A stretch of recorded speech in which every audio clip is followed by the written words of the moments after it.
Assalamualaikum warahmatullahi wabarakatuh. Selamat kembali lagi bersama saya teman-teman. Nah, perkenalkan saya Yuda Pusito Saputra. Pada kesempatan kali ini, saya akan membahas materi dari dosen pembimbing saya, yaitu Ibu Dila Marta, tentang pengukuran tahanan pentanahan atau yang sering kita sebut biasanya grounding.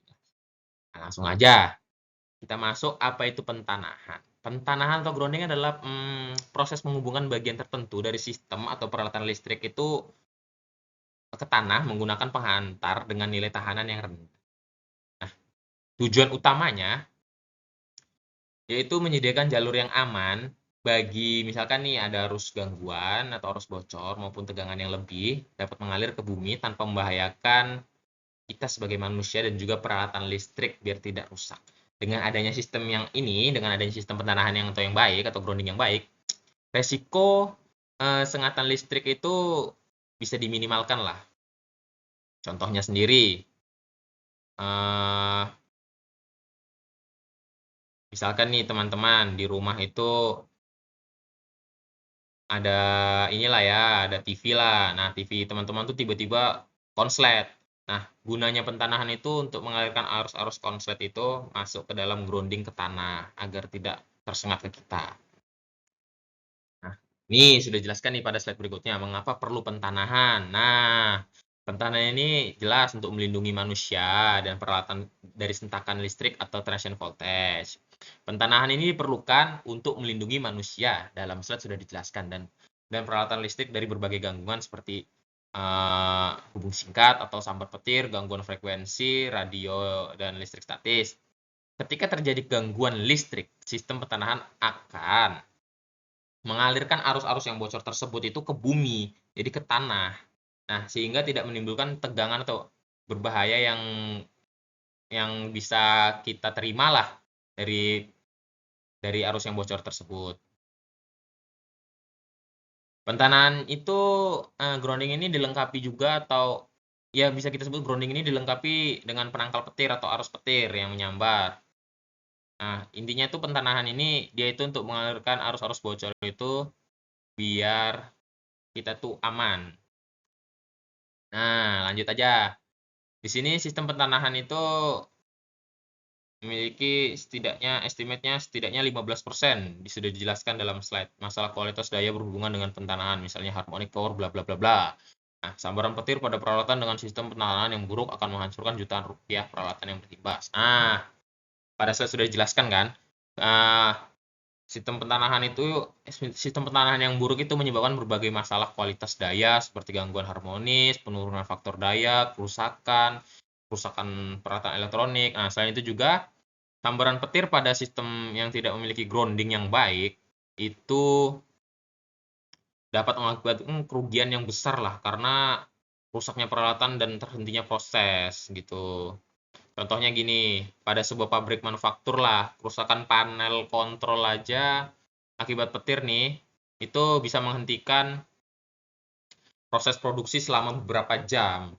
Kenapa demikian? Karena kan kalau misalkan ada petir yang menyambar dan tidak ada grounding yang bagus, itu pasti alatnya langsung rusak. Nah, itu yang menyebabkan biayanya melonjak dan tinggi. Nah, dengan sistem pentanahan yang baik dan pengukuran yang rutin, resiko tersebut dapat dikurangi. Jadi resikonya itu bisa dikurangi lah kalau misalkan kita memiliki grounding yang bagus. Lanjut, kita ke slide berikutnya. Nah, di sini jelaskan perlu pengukuran pertanahan secara rutin. Seiring waktu, tanah itu bakal terjadi korosif lah ya kan teman-teman. Teman-teman juga bisa melihat sendirilah tanah-tanah di sekitar teman itu dari yang bagus tuh kan, terus tiba-tiba tuh berbeda lah bentuknya juga dari kandungan garamnya, suhunya. Nah, nilai tahanan pentanahan bisa tuh berubah seiring dengan waktu. Kenapa? Karena korosi pada elektroda, perubahan kelembaban tanah, kandungan garam, dan juga bisa perubahan suhu lingkungan.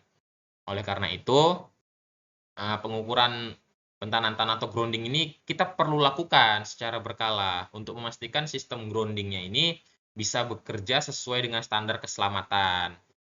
Nah, contohnya sendiri, misalkan pada menara BTS lah. Biasanya teknisi itu rutin melakukan pengecekan grounding itu setahun sekali. Jika nilai tahanan atau groundingnya itu meningkat melebihi batas yang sudah ditentukan nih, itu biasanya diganti ya biar sistem tuh tetap aman terhadap gangguan-gangguan yang lain. Nah, gitu teman-teman. Di sini juga sudah dijelaskan pada slide.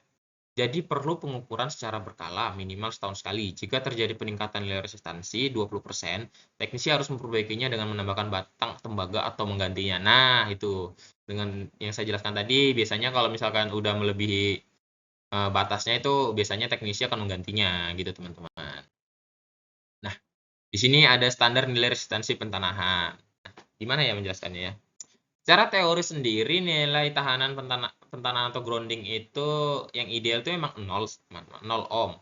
Kenapa? Karena yang jelas kita membuat grounding itu agar ada arus-arus atau gangguan itu yang bocor itu dia tuh langsung mengalir ke bumi atau ke tanah. Kenapa? Karena kita sebagai manusia sendiri kan kita punya nilai resistansi tersendiri. Nah, kalau bisa tuh grounding itu nilainya itu lebih kecil dari nilai tahanan yang kita miliki. Maka dijelaskan di sinilah nilai grounding adalah itu nilai pentanahan itu 0. Tapi di sini juga NFPA dan IE juga mempunyai standar untuk nilai resistansi pentanahan yaitu 5 ohm atau kurang. Sama juga dengan fuel, itu juga 5 ohm atau kurang. Nah, secara teoritis sendiri nilai tahanan pentanahan yang ideal itu memang 0 ohm, tapi kondisi-kondisi tersebut tuh kondisi itu tuh sulit untuk dicapai lah ya, teman-teman. Untuk di lapangan tuh sulit untuk dicapai. Maka dari itu di sini NFPA dan IEE ataupun fuel itu menetapkannya itu 5 ohm atau kurang. Gitu teman-teman. Misalkan juga gini nih, kita buat contoh lah. Misalkan kita udah selesai nih masang grounding. Nah, di mana lah di rumah gitu kan, kita lakukan pengukuran. Pengukuran yang diperoleh itu sebesar 3 ohm. Sebenarnya 3 ohm itu udah bagus. 3 ohm itu nilai nilai yang masih memenuhi standar gitulah. Jadi kita tuh masih bisa menggunakannya dan sistem yang kita gunakan tuh tetap dianggap aman untuk digunakan gitu teman-teman. Nah, lanjut di sini ada apa yang mempengaruhi resistansi pertanahan. Di sini ada tabel yang panjang ini, teman-teman. Nah, nilai yang mempengaruhi itu di sini yang pertama panjang atau kedalaman elektroda, yang kedua diameter elektrodanya, yang ketiga jumlah elektroda pentanahan. Di sini juga ada desain sistem pentanahannya. Nah, di dalam tabel ini semakin panjang elektrodanya, semakin bagus nilai tahanannya. Itulah simpelnya seperti itu, teman-teman. Jumlah elektroda yang digunakan beserta desain semakin kecil, semakin bagus. Misalkan contohnya gini, pada gardu induk PLN lah, digunakan banyak batang elektroda, itu dia makainya pakai metode mesh. Nah, hal hal ini tuh dilakukan ya biar tahanan pentanahan itu biar groundingnya itu sangat rendah, jadi bisa mengalirkan arus-arus atau gangguannya itu langsung ke tanah tanpa ada arus-arus bocor yang lain gitu loh. Tabel ini menunjukkan bahwa ketika kedalaman elektrodanya itu ditambah, jumlah elektroda ditambah atau desain grounding diperbaiki, maka nilai resistansinya, nilai groundingnya itu bakal semakin kecil. Nilai resistansi yang kecil atau nilai hambatan yang kecil ini itu menandakan bahwa sistem groundingnya itu semakin baik karena arus gangguannya itu lebih mudah dialirkan ke tanah gitu teman-teman. Lanjut. Nah, di sini ada gambar nih. Di sini ada gambar kayak paku nih ya teman-teman ya. Di sini yang paling atas itu ada namanya ground conductor. Yang tengahnya ini connection antara ground conductor dengan yang bawah, yaitu ground elektroda. Nah, yang bagian bawah itu ada ground elektroda. Pada gambarnya terlihat bahwa sistem grounding terdiri dari dua bagian utama, yaitu ground conductor dan juga ground elektroda. Ground conductor itu gunanya fungsinya itu sebagai penghantar, gitu teman-teman. Untuk menghubungkan peralatan listrik dengan elektroda pentanahannya. Nah, sementara itu kalau untuk ground elektroda sendiri itu bisa dibilang logam yang ditanam lah di tanahnya. Yang ditancapkan di tanah itu namanya ground electrode.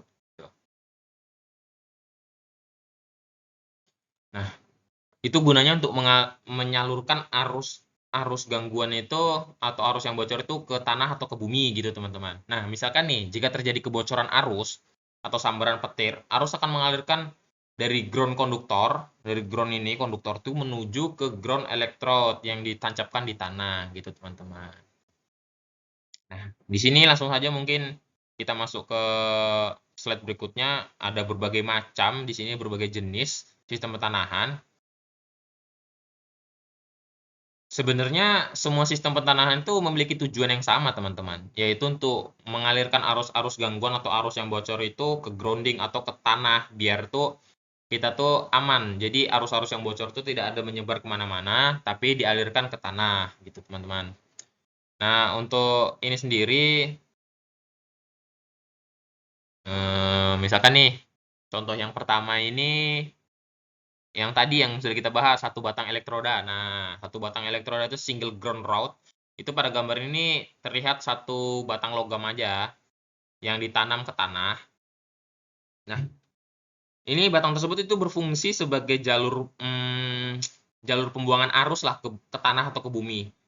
Nah, jenis dari pentanahan ini merupakan ya yang paling sederhana lah, yang paling sering juga digunakan untuk di rumah-rumah dan juga paling murah intinya gitulah untuk yang gambar pertama ini. Contohnya itu kayak misalkan di bangunan-bangunan kecil kayak biasa kita lah di rumah-rumah itu teman-teman pasti menggunakan jenis yang satu batang elektroda ini. Itulah untuk di rumah-rumah. Nah, berikutnya itu ada di elektroda plat. Ini elektroda plat ini atau ground plate. Pada gambar ini elektroda ditanam, bukan bukan ditancapkan. Jadi itu bentuknya itu bukan bukan kayak paku gini teman-teman. Dia bentuknya itu memang kayak bentuk plat gitu. Nah, itu logamnya itu yang di dalam tanah ini. Jadi dia ditanam di dalam tanah. Plat ini memiliki luas permukaan yang besar. Jelasnya dilihat dari gambar ini memiliki permukaan yang luasnya itu yang besar gitu teman-teman. Nah, dia itu sama aja sebenarnya. Fungsinya itu sama untuk mengalirkan arus bocor. Plat ini memiliki eh, dibandingkan dengan yang batang tadi. Nah, karena platnya ini lebih luas, jadi kontak dengan tanah itu pasti lebih luas juga. Karena arus listrik itu lebih mudah disalurkan ke bumi gitu loh. Lanjut, yang ini tuh sistem yang banyak ini sekelompok elektroda. Di sini dijelaskan di sini proteksi petir pada bangunan besar dan daerah substation atau BTS. Nah, kayak yang tadi saya jelaskan itu kayak di BTS tuh kan, itu menggunakannya ini dia. Dia itu menggunakan sekelompok elektroda. Jadi prinsipnya itu misalkan nih satu batang tuh dianggap sebagai satu jalur pembuangan arus lah. Maka beberapa batang yang lainnya itu menyediakan lebih banyak jalur jalur gimana ya bilangnya ya?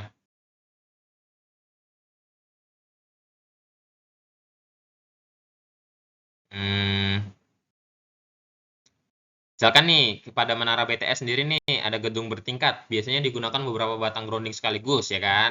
Nggak mungkin dalam gedung itu cuma pakai yang satu batang ini doang gitu. Nah, hal ini karena Hmm, Oke, mungkin karena keskip ya, mungkin kita langsung aja ke bagian ini lah. Pengukuran pentanahan resistivity. Tujuannya itu yang jelas untuk pengukuran dengan metode resistansi adalah untuk menghitung efektivitas material tanah untuk mengalirkan arus di mana pentanahan akan dipasang. Nah, rumus sendiri dari pengukuran nilai resistansi RE itu yaitu Rho E sama dengan 2Pi dikali A dikali RE. Nah, apa itu sih Rho E? Nah, Rho E itu nilai resistivity dari tanahnya. RE itu nilai resistansinya, dan A itu jarak dari probe-nya. Mungkin langsung aja kita ke slide pembahasannya ya kan. Nah, di sini ada contohnya nih, ada bencana untuk memasang elektrod pentanahan sepanjang 3 meter. Misalkan kita nih berencana memasang elektrodnya sepanjang 3 meter nih. Habis itu untuk mengukur tahanan jenis tanah atau soil resistivity pada kedalaman tersebut digunakan metode 4 titik, 4 point method dengan jarak antar elektrodanya itu sepanjang 9 meter. Nah, di sini sudah dijelaskan jarak antar elektroda. Nah, di situ jarak probe-nya itu 9 meter, teman-teman. Di sini alat ukur menunjukkan nilai resistansi sebesar 85 ohm. Nah, nilai resistansi ini yang dimaksud dengan RE, nilai resistansi yang diukur itu 85 ohm. Nah, ditanya, berapa sih besar tahanan tanah yang ada pada titik tersebut? Nah, yang kita mau tahu itu sebenarnya cuma Rho E-nya berapa sih gitu, ya kan? Jadi gini teman-teman, rumus yang digunakan tadi kan ini sudah dijelaskan nih, rho E itu sama dengan 2pi dikali A dikali RE. Nah, untuk mencari yang di sini berapa tahanan tanahnya, kita bisa langsung alihkan aja sih. Jadi 2 itu dikali pi itu bisa 3,14, bisa ya kita makanya 3,14 aja teman-teman. Jadi 2 dikali 3,14 dikali jaraknya tadi itu 9 meter, ya kan, tiap roknya dikali dengan nilai tahanannya 85 ohm gitu. Itu kalau teman-teman kali itu hasilnya itu sekitar 4.800 ohm lah. 2 dikali pi, 2pi dikali A itu 9 meter dikali tahanannya itu 85 ohm itu hasilnya 4.800-an lah. Gitu teman-teman. Nah, nilai 4.800 itu kan 4.800 ohm itu kan tinggi kali ya. Artinya tuh pada lokasi ini nih jelek gitu untuk dibuat tahanan tanahnya jelek, jadi nggak bagus untuk dibuat ini, dibuat grounding. Jadi misalkan kita langsung masang satu batang grounding, itu mungkin nilai tahanannya itu masih besar, jadi belum tentu bisa untuk memenuhi standarnya. Nah, solusinya tuh kita itu pertama bisa melakukan dengan cara menambahkan jumlah batang elektrodanya.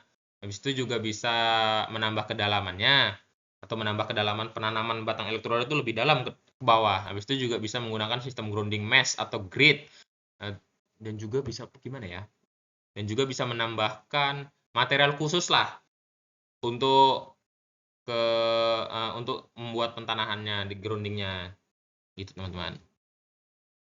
Jadi di sini ada pengukuran pentanahan dengan metode out of potential.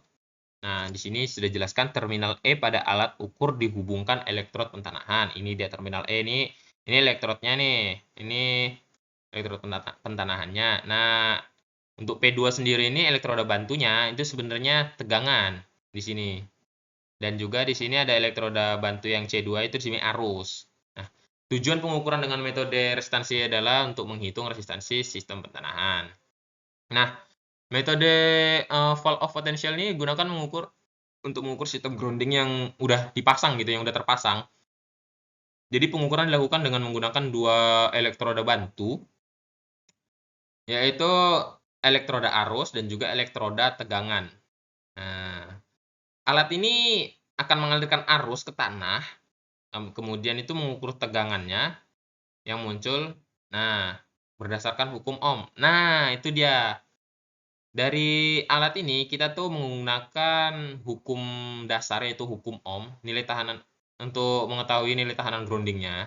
Itu bisa kita hitung dengan rumus hukum Ohm, di mana R itu atau resistansinya itu bisa kita cari dengan tegangan dibagi dengan arus. Jadi semakin kecil tahanan yang diperoleh, maka semakin bagus juga untuk kualitas groundingnya gitu teman-teman. Di sini dijelaskan alat ini membandingkan tegangan pada kumparan tegangan terminal P dan E dengan arus yang mengalir pada kumparan arus terminal C dan E, sehingga diperoleh nilai sistem pentanahannya itu untuk RPE-nya itu dengan cara tegangan bagi dengan arus. Nah, gitu teman-teman. Karena metode ini mengukur secara langsung tahanan elektroda grounding yang diuji dengan bantuan elektroda yang dua tadi, arus dan juga tegangan. Nah, itu ditempatkan secara berpisah. Pemisahan ini digunakan untuk mengurangi pengaruh tahanan kontak dan juga menghasilkan pengukuran yang lebih akurat lah, lebih bagus gitu teman-teman. Dibandingkan metode-metode yang lebih sederhana. Tuh.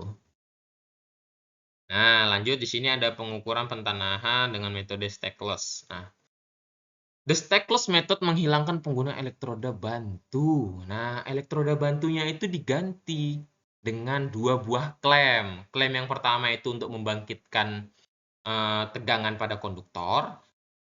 Yang klem kedua itu untuk mengukur arus gitu loh, untuk mengukur arus yang mengalir mengalir karena adanya tegangan gitu. Nah, gini nih teman-teman. Metode stackless dengan metode pengukuran ini dia itu tanpa menggunakan elektroda bantu yang ditancapkan ke tanah. Tapi metode ini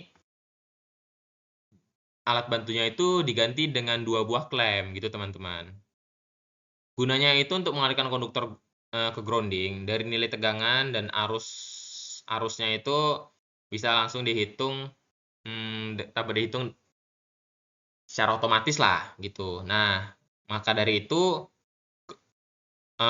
metode ini tuh lebih unggul gitu dibandingkan metode yang sebelumnya gitu teman-teman.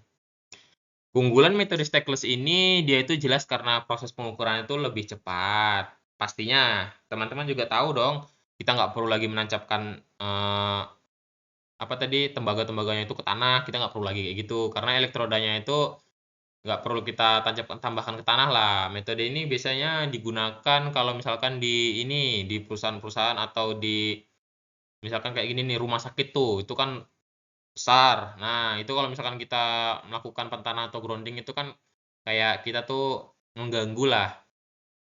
Jadi metode ini tuh kalau misalkan digunakan di tempat-tempat yang seperti itu atau yang fasilitas-fasilitas yang besar itu kita makainya pakai klem aja jadi nggak mengganggu aktivitasnya gitulah teman-teman. Itulah mengapa metode ini juga lebih bagus digunakan dibanding metode yang lain yang sebelumnya gitu. Nah, di sini ada cara kerjanya nih ya. Di sini ada klem yang pertama, di sini ada klem yang kedua. Nah, alat ukur ini menggunakan dua penjepit klem nih, udah dijelaskan nih. Penjepit pertama itu untuk mengirimkan arus listrik itu ke dalam sistem grounding. Nah, kemudian arus itu berjalan melewati beberapa grounding nih. Ada yang bagian panah-panah hitam nih. Ini alur arusnya nih lewat nih teman-teman. Nih. Itu dia membentuk looping. Jadi saling terhubung dan akhirnya itu bisa balik lagi ke awal. Nah, penjepit kedua itu untuk melihat seberapa mudah si arus itu bergerak gitu loh. Jadi penjepit kedua itu gunanya untuk menentukan atau melihat seberapa mudah sih arus itu mengalir gitu loh. Misalkan arus itu mengalir mudah, lebih mudah gitu loh. Berarti groundingnya itu bagus gitu. Jika arusnya sulit, nah itu pasti groundingnya kurang bagus gitu teman-teman. Oke, untuk selanjutnya itu kita melakukan melakukan pentanahan dengan metode measurement ya. Klem arus digunakan untuk negosiasi injeksi tes arus pada elektroda. Nah, di sini sudah jelaskan keuntungannya. Elektroda pentanahan dapat diukur atau dites tanpa mematikan daya. Kemudian multiple elektrod dapat diukur dengan cepat dan sederhana. Dapat dilihat sendiri dari gambarnya nih kan. Metode selective measurement itu adalah metode pengukuran pentanahan yang digunakan ketika suatu sistem memiliki banyak elektroda grounding yang saling terhubung gitu loh. Berbeda dengan metode yang sebelumnya, ya kan? Metode ini diukur dengan elektroda tertentu yang kita mau periksa lah. Untuk melakukannya digunakan sebuah klem arus yang berfungsi untuk memisahkan arus sehingga alat ini tuh dapat mengetahui lah kondisi elektroda yang sedang kita uji itu gitu loh tanpa terpengaruh oleh elektroda lainnya gitu teman-teman. Nah, bisa teman-teman bayangkan misalkan nih kita nih kalau misalkan di kelas gitu, kan kita kan banyak siswa. Nah, misalkan dosennya sendiri tuh mau tahu nilai satu siswa aja lah gitu kan. Nah, jadi itu dosennya tuh nggak perlu untuk melihat nilai seluruh kelasnya. Jadi cukup memeriksa nilai siswa yang mau kita tahu aja. Nah, gitu loh maksudnya. Gimana sih ya? Simpelnya kayak gitulah. Jadi cukup untuk memeriksa di salah satunya aja. Nah, begitu juga dengan metode selective measurement ini. Teknisi itu nggak perlu memeriksa satu-satu, tapi cukup memeriksa di salah satunya aja gitu teman-teman. Jadi itu lebih memudahkan juga sih sebenarnya metode selective measurement ini. Keunggulan metode ini adalah ya jelas pengukuran dapat dilakukan saat listriknya itu masih menyala lah. Nah, itu salah satu keunggulan yang paling besar dari metode ini. Dan juga dia itu lebih cepat dan praktis gitu teman-teman. Nah, ini gambar dari metode sebelumnya. Pada gambar ini terlihat bahwa alat ukur itu mengirim arus uji, ya kan, mengirim arus uji itu ke sistem grounding. Kemudian klem itu membantu untuk mengarahkan dan mengukur. Klem ini membantu untuk mengarahkan dan mengukur arus yang hanya bisa melewati elektroda yang akan kita uji. Dia itu dengan caranya Alat ini dapat mengetahui nilai tahanan elektrodanya itu secara lebih spesifik lah, meskipun masih terhubung dengan elektroda lainnya gitu loh. Nah, biar mudah dipahami, mungkin bisa kita analogikan gini. Misalkan nih, ada beberapa sedotan yang terhubung gitu kan ke satu gelas. Jadi kalau misalkan kita mau tahu apakah satu sedotan ini tersumbat atau enggaknya, ya kan? Ini kan misalkan nih ada gelas nih, ini gelas nih. Itu kita sedotannya tuh banyak, pipetnya tuh banyak. Nah, untuk menguji sedotannya ini nih yang kita mau minum ini, yaitu kita nggak perlu memeriksa semuanya. Kita cukup menggunakan metode selektif measurement yang bekerja itu, jadi kita hanya memilih salah satunya aja gitu loh teman-teman. Jadi dengan cara yang mirip, yang kayak tadi itu, alat tuh cuman fokus untuk mengukur satu jalur groundingnya atau satu jalur yang tadi tuh. Cukup satu aja yang kita cek, nggak perlu semua alat itu kita cek. Jadi nggak perlu semua grounding itu kita cek. Itulah keunggulan dari metode ini juga. Nah, alat itu lebih fokus untuk mengukur satu jalur grounding yang tertentu, sehingga teknisi itu lebih mudah lah mengetahui kondisi masing-masing elektrodanya gitu dengan lebih akurat juga tanpa mengganggu sistem yang sedang beroperasi atau berjalan juga gitu teman-teman. Nah, mungkin hanya ini yang dapat saya sampaikan, kurang dan lebihnya saya mohon maaf, atau ada kata-kata yang berbelit, saya mohon maaf karena pemahaman saya juga masih minim dan saya mohon undur diri pamit kepada teman-teman. Wabillahi taufiq wal hidayah. Assalamualaikum warahmatullahi wabarakatuh.